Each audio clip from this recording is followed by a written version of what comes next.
Amin. Silakan duduk saudaraku sekalian, selamat hari Minggu. Selamat pagi bagi kita semua. Saudara yang baru pertama kali hadir, selamat datang di dalam gereja Every Nation Jakarta ini. Saudara yang kedua kali datang, saya menyambut saudara. Inilah keluarga rohani bagi kita semua. Pada hari ini Pastor Yesi, Ibu Neni dengan Lilis, mereka melayani di Bogor, saudara. Gereja kita di Bogor terus bertumbuh dan berkembang, saudara. Jadi kita komit sebulan sekali kita akan datang ke sana untuk berkhotbah melayani di sana. Kita percaya akan ada gereja Every Nation Bogor yang kuat, yang sehat, yang akan menjangkau dan kemudian memberi dampak kepada daerah Jawa Barat, saudara. Amin. Baik, saudaraku sekalian adik-adik Heritage, SMP, SMA, silahkan mengikuti kakak-kakak kalian ke ruang Heritage di lantai 1. Jadi pada hari ini saudara, ini 1 minggu sebelum Paskah. Dan saudara tahu apa yang terjadi 1 minggu sebelum Paskah? Secara gereja, di seluruh dunia kita merayakan yang namanya Minggu Palma atau Palem. Begitu ya. Dan kalau saudara ada di daerah-daerah yang kuat secara tradisi Kristen, saudara akan lihat di minggu ini gitu ya. Karena saya pernah datang di mana ya? Sebentar. Aduh. Pokoknya saya pernah di Minggu Palma ini, kalau saya nggak salah waktu saya di Dili. Ya di Minggu Palma seperti ini, saya bangun pagi karena kebaktiannya jam 10, jadi saya keluar jam 6 pagi, saya jalan pagi dulu gitu. Waktu saya jalan pagi saya merasa sangat tidak rohani karena saya lihat begitu banyak orang-orang keluar betul-betul bawa daun palem. Mereka datang mau pergi ke gereja gitu. Mereka mau pergi ke gereja, saya lagi mau jalan jogging, saudara coba. Tapi kebaktiannya memang jam 10 gitu ya. Begitu. Jadi, itu adalah Minggu Palem, Minggu Palma, saudaraku. Dan saudara tahu apa yang terjadi dalam Minggu Palma atau Minggu Palem ini? Yesus dielu-elukan. Dan saya memberi judul khotbah hari ini, mengapa Yesus ingin dielu-elukan. Pertanyaan, judul khotbah ini judulnya seperti ini karena sebenarnya ini bukan Yesus banget sebelumnya. Yesus bukan tipe orang yang ingin tampil di depan. Yesus bukan orang yang ingin jadi superstar. Yesus bukan orang yang ingin dipuji gitu loh. Yang menjadi pusat perhatian, tidak. Saya buktikan ya saudara ya. Pada satu waktu akan ada perayaan Hari Raya Pondok Daun di Yerusalem. Begitu. Kemudian dikatakan di dalam Yohanes 7, Yesus datang ke Hari Raya Pondok Daun di Yerusalem itu diam-diam. Dia nggak pengen orang tahu. Diam-diam. Yesus tidak senang jadi pusat perhatian. Gitu ya. Mungkin Yesus, dia Tuhan ya, jadi dia punya semua. Tapi pada waktu itu saya percaya dia introvert kali ya. Saudara tahu kalau orang ekstrovert kan, dia belum masuk ruangan, baru di luar aja kita udah tahu dia bakal masuk. Kan suaranya udah kedengeran. Tapi ada orang, saya juga begitu. Kalau saya datang ke satu tempat, saya gak pengen orang tahu gitu loh. Gitu ya. Nah, Yesus sebetulnya berkali-kali menunjukkan dia seperti itu. Dia datang ke Hari Raya Pondok Daun, tapi dia datang diam-diam, dia gak mau orang tahu. Kemudian ada kejadian di Lukas 5 ayat 14, dia menyembuhkan orang sakit yang udah gak bisa disembuhkan. Saudara. Tapi begitu sembuh orang itu, terus Tuhan bilang gini, diam-diam ya, jangan cerita-cerita ke orang lain kamu disembuhkan. Betul ya? Kemudian ada satu cerita yang dahsyat sebetulnya, waktu anak Yairus bukan disembuhkan, dibangkitkan dari kematian oleh Yesus. Yesus membangkitkan anak Yairus. Tapi begitu anak itu bangkit langsung Yesus katakan kepada Yairus, jangan cerita-cerita kemana-mana ya. Ini buat kamu aja, biar kamu aja yang ngalami. Jadi itulah Yesus. Dia gak mau jadi pusat perhatian, dia gak mau menjadi center begitu ya, dipuji-puji. Tapi apa yang terjadi ini betul-betul berlawanan. Betul tidak saudaraku? Saya gak sempat minta. Tadi khotbah pertama Pak Petra kasih gambar yang bagus banget. Bagaimana Yesus dielulukan, Yesus naik keledai, dielulukan. Ada orang yang taruh pakaiannya, ada orang semua dengan daun palem begitu ya. Oh ini dia. Ini bukan dia banget. Sebelumnya saudara. Ya, tiba-tiba dia kayak gini. Begitu. Nah ceritanya ada, kita membaca ceritanya. Ceritanya ada di Lukas 19. Saya tidak baca seluruh perikop, tapi mudah-mudahan ini menggambarkan apa yang sesungguhnya terjadi. Saya akan baca Lukas 19 mulai ayat 29, saudara. Ketika telah mendekati Betfage dan Betania di bukit yang bernama Zaitun, Yesus menyuruh 2 orang muridnya dengan pesan, pergilah ke desa yang di depanmu itu. Pada waktu kamu memasukinya, kamu akan mendapati seekor keledai muda tertambat yang belum pernah ditunggangi orang. Lepaskanlah keledai itu dan bawalah kemari. Lalu pergilah murid-muridnya ini yang disuruh itu, mereka mendapati segala sesuatu seperti yang telah dikatakan Yesus. Mereka kemudian membawa keledai itu kepada Yesus, lalu mengalasinya dengan pakaian mereka dan menolong Yesus naik ke atasnya. Sementara Yesus menunggangi keledai itu, mereka menghamparkan pakaiannya di jalan. Ketika ia mendekati Yerusalem, masuk ke Yerusalem, naik keledai, di tempat jalan menurun dari Bukit Zaitun, mulailah semua murid yang mengiringi dia. Dan ini bukan bicara mengenai murid yang 2 orang itu doang. Ini bicara bukan mengenai 12 murid saja. Tapi ini bicara mengenai juga orang banyak. Begitu ya, semua murid dan orang banyak.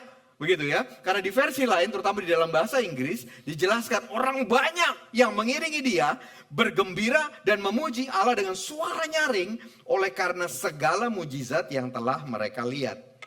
Kata mereka, diberkatilah dia yang datang sebagai raja dalam nama Tuhan. Damai sejahtera di surga dan kemuliaan di tempat yang maha tinggi. Semua teriak-teriak seperti itu, memuji seperti itu. Dan kita tahu ya pakai daun palem, saudara. Mereka melakukannya pakai daun palem, saudara. Kemudian dikatakan ayat 39, beberapa orang Farisi di antara orang banyak itu berkata kepada Yesus, Guru, tegurlah murid-muridmu itu. Dan Yesus menjawab, aku berkata kepadamu, jika mereka diam, batu-batu ini akan berteriak. Nah, bisa nggak kita setuju bahwa dari apa yang kita baca, jelas Yesus merencanakan ini. Ya, Yesus merancang masuknya dia ke Yerusalem untuk dielu-elukan oleh orang banyak. Jadi pertanyaannya, mengapa Yesus ingin dielu-elukan? Dan yang menarik saudara, kapan ini peristiwanya? Kapan Yesus masuk ke Yerusalem ini? Ini 4 atau 5 hari sebelum nanti dia ditangkap, diadili, dan dia disalib. Itu yang terjadi. Jadi pertanyaan adalah, mengapa Yesus ingin dielu-elukan 4 hari sebelum dia ditangkap dan kemudian dia disalib? Kenapa? Dan jawabannya saudara,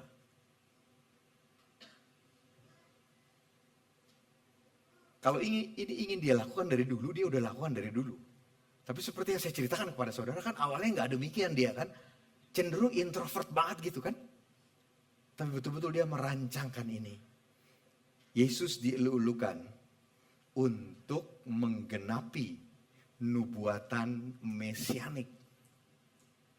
Mengenai dia, bahwa dia adalah Mesias, Raja di Sion. Jadi peristiwa ini menggenapi nubuatan. Nubuatan yang diberikan oleh Nabi Zakaria ratusan tahun sebelumnya. Zakaria 9 ayat 9 mengatakan begini. Bersorak-soraklah dengan nyaring hai putri Sion. Bersorak-sorailah hai putri Yerusalem. Lihat, rajamu datang kepadamu. Ia adil dan jaya. Ia lemah lembut dan menunggang seekor keledai. Sampai ke keledai-keledainya dinubuati. Ia lemah lembut dan menunggang seekor keledai.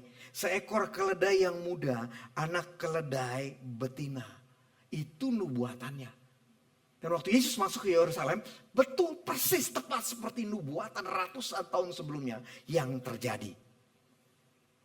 Jadi Yesus masuk ke Yerusalem dengan keledai, ya kan? Betul-betul menggenapi apa yang dinubuatkan oleh Nabi Zakaria. Yang menggambarkan Mesias. Menggambarkan Mesias masuk datang sebagai raja yang rendah hati dan lemah lembut. Nah, kenapa lagi pakai keledai? Tanggung amat ya.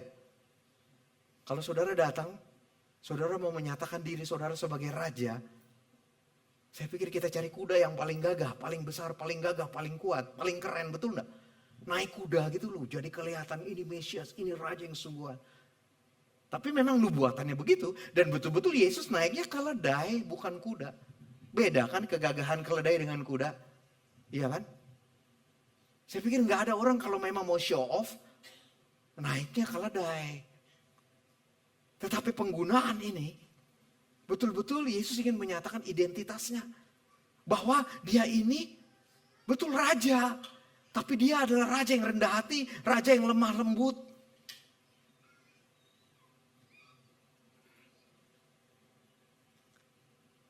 Dan ini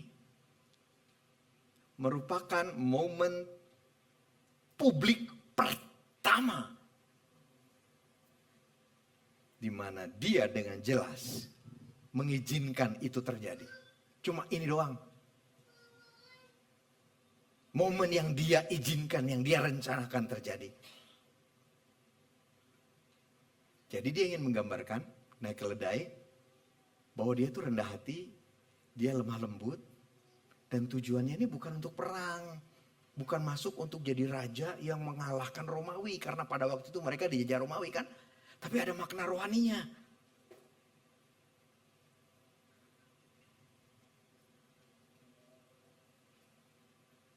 Ia datang sebagai raja yang rendah hati.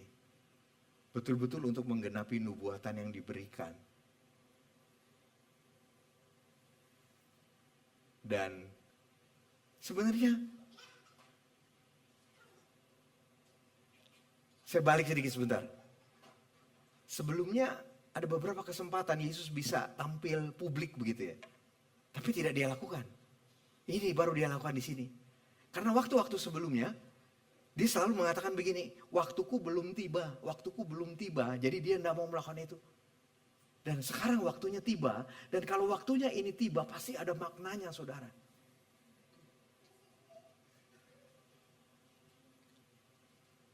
Ada sesuatu yang lain dari apa yang terjadi ini. Tahukah saudara bahwa apa yang terjadi ini memicu apa? Orang yang marah jadi makin marah dia. Orang yang gak suka makin gak suka. Dan betul-betul bikin orang Farisi marah. Betul-betul bikin tetap orang Romawi bahkan terusik karena diteriakkan dia raja. Jadi dengan cara yang dia lakukan ini dia sebenarnya memicu reaksi dari pemimpin agama. Dan juga memicu reaksi dari orang-orang Romawi sendiri. Dan sama kok ya dia gak takut gitu ya. Tahukah saudara? Jadi makin jelas bahwa tujuan dia melakukan ini. Karena memang ini jadi langkah untuk mewujudkan inti dan misinya untuk datang. Jadi saya bilang begini, supaya dia ditangkap. Betul. Karena kalau dia nggak mau ditangkap jangan begini. Betul nggak? Supaya dia ditangkap. Karena memang tujuan dia, misi dia datang untuk dia ditangkap, untuk dia disalibkan, untuk dia mati di kayu salib. Itu misi endingnya, itu misi utamanya. Jadi bisakah saudara lihat bahwa Yesus mendesain semua ini bukan untuk popularitas dia. Tetapi untuk mewujudkan nubuatan, tetapi juga untuk memperjelas. Saya datang ini bukan cuma sekedar nyembuhin orang loh. Saya datang ini bukan cuma untuk bebasin orang dari setan loh. Bukan. Saya datang ini untuk mati. Ujung-ujungnya saya datang untuk mati. Begitu. Jadi inilah yang dia lakukan. Dia mempercepat. Yang dia lakukan ini mempercepat orang.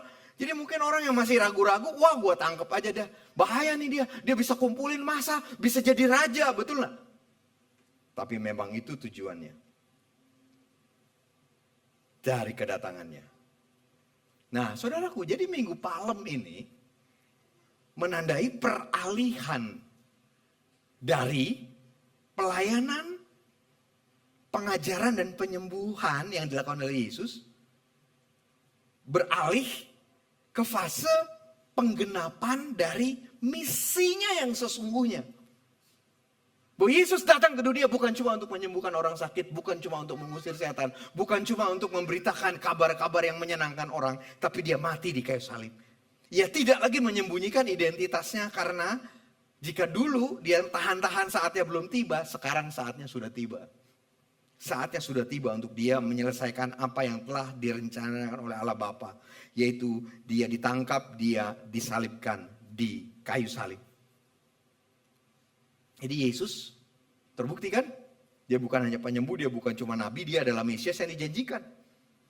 Mesias yang menyelamatkan dan menebus bukan dengan mengirim malaikatnya membebaskan kita, tetapi dengan dia menyerahkan dirinya untuk ditangkap, untuk disalibkan, dan untuk mati di kayu salib. Bahkan bagi orang-orang yang ini di sini orang-orang memuji Tuhan, ya kan? Yang pakai pohon palem itu, yang pakai daun palem yang memuji-muji Tuhan, itu sebagian besar itu juga orang yang nanti akan bilang salibkan dia. Sama masanya kok. Nggak ada masa yang berbeda. Dan misi Yesus juga untuk orang-orang seperti itu. Dan inilah misi dia yang sesungguhnya, yang lahir, yang keluar dari kasih. Kasih yang mengorbankan diri untuk keselamatan kita. Bisakah kita lihat ini? Saya ingat jadi Yohanes 3 ayat 16. Yohanes 3 ayat 16 bilang begini. Karena begitu besar kasih Allah akan dunia ini, sehingga ia telah mengaruniakan anaknya yang tunggal, supaya setiap orang yang percaya kepadanya tidak binasa, melainkan beroleh hidup yang kekal. Inilah misi dia sesungguhnya. Dan biarlah sebelum Paskah kita diingatkan kembali kepada misi ini. Kepada apa yang Tuhan katakan ini. Bahwa Yesus merancang masuknya ke Yerusalem dengan dielulukan. Bukan karena mendadak dia tiba-tiba pengen dipuji atau untuk popularitasnya. Ini adalah langkah yang disengaja. Bukan hanya untuk memenuhi nubuatan. Tetapi juga untuk menyatakan identitasnya dan memulai perjalanannya menuju salib untuk tujuan keselamatan. Mulainya begini. Dan kita tahu ceritanya setelah ini kan. Setelah ini mulailah dia dengan perjalanan yang kemudian dikatakan Via Dolorosa yang terkenal itu. Jalan penderitaan yang dia alami. Dan dia tahu dia akan mengalami semua itu. Untuk kita, untuk saudara dan saya.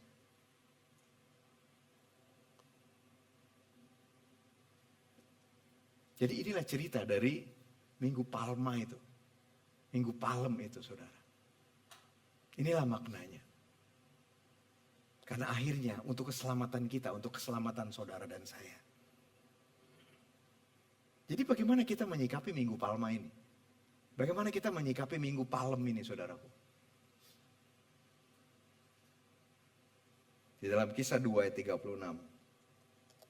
Paulus mengatakan, jadi seluruh kaum Israel harus tahu dengan pasti bahwa Allah telah membuat Yesus yang kamu salibkan itu menjadi Tuhan dan Kristus. Itulah respons yang diharapkan, yang bukan Paulus, Petrus khotbahkan ini setelah Yesus naik ke surga. Untuk dia jadi Tuhan dan Kristus, Tuhan dan Juru Selamat. Sehingga sebelum nanti hari Jumat kita ada kebaktian Jumat Agung. Sama-sama kita di sini jam 10. Lalu hari Minggu depan kita akan merayakan Paskah. Tetapi biarlah di dalam Minggu Palem ini, Minggu Palma ini,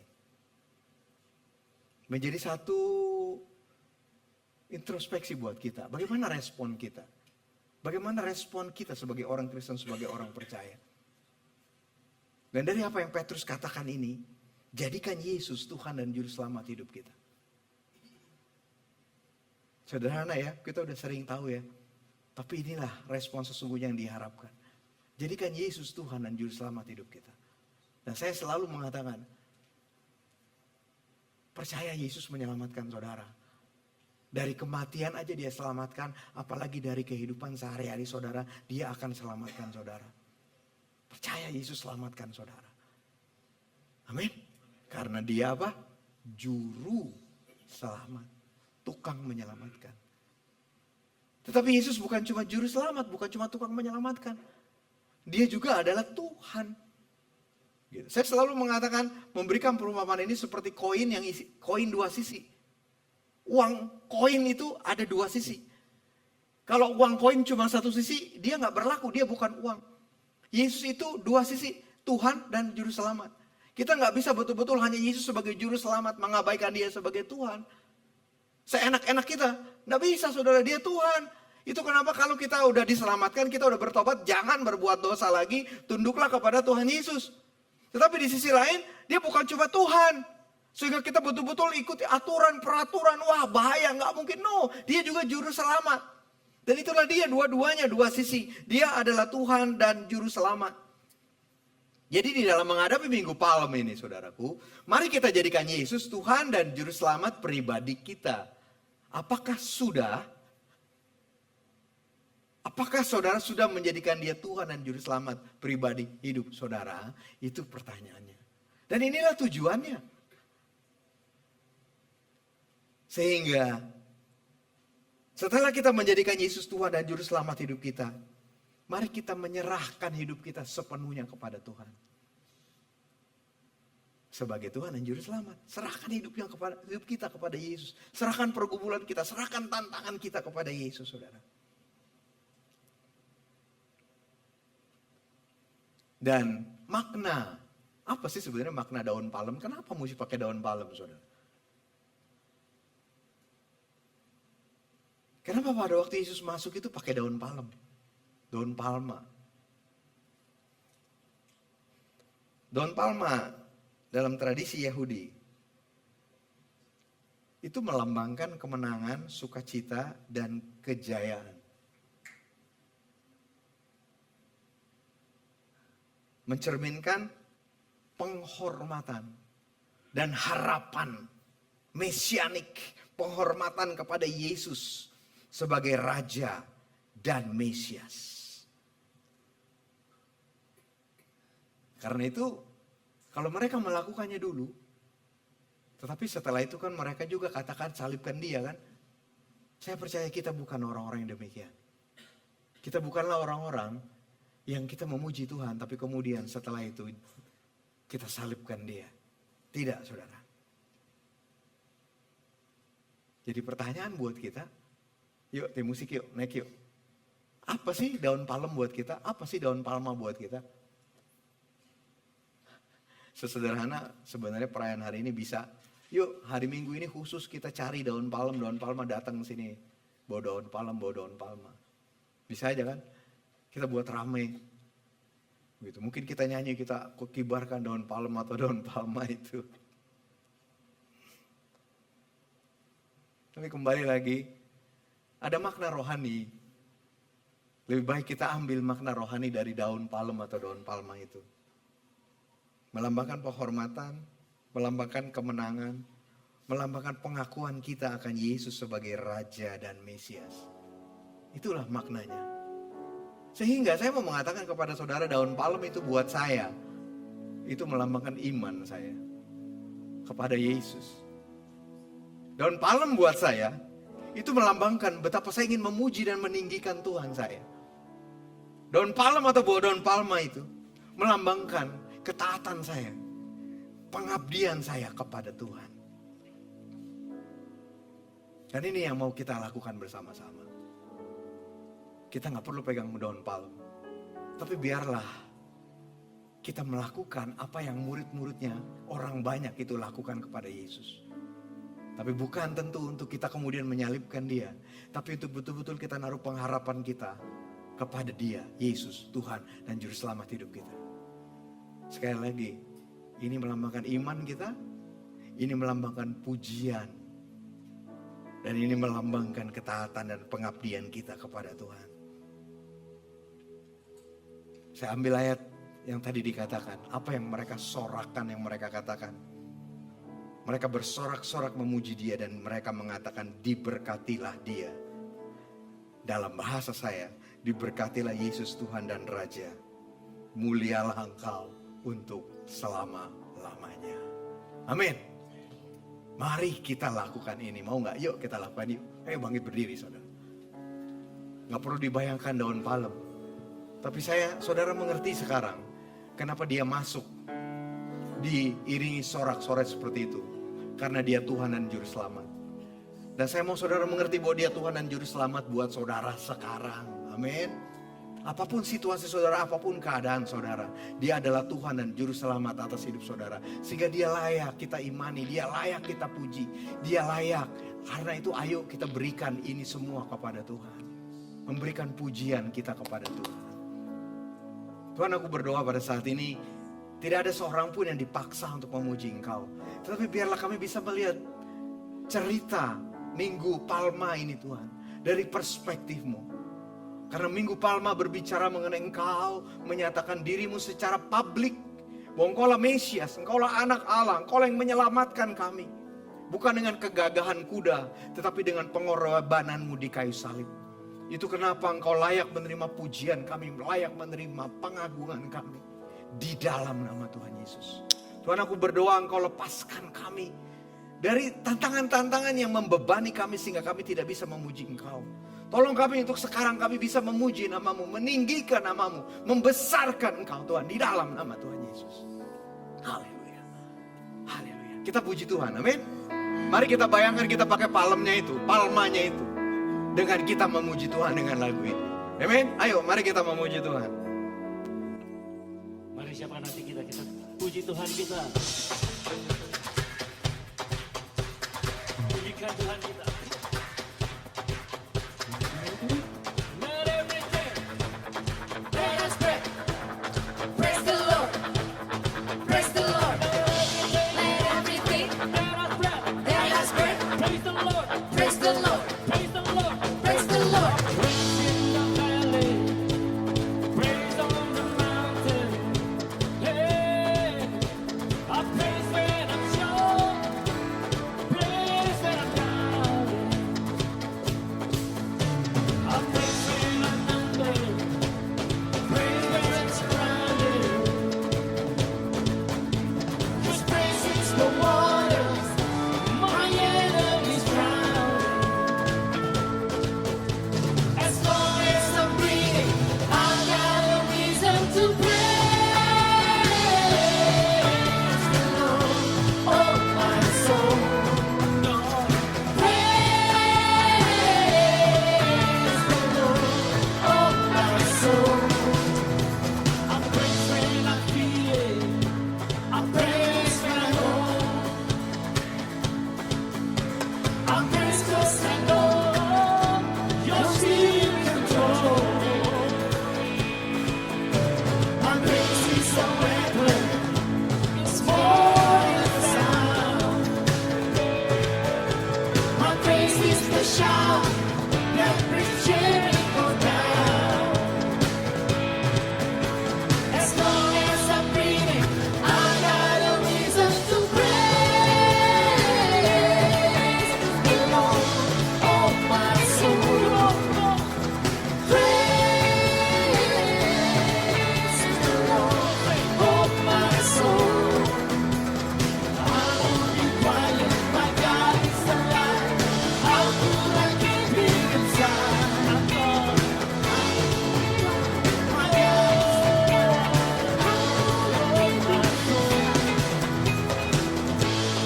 Praise the Lord, Praise the Lord.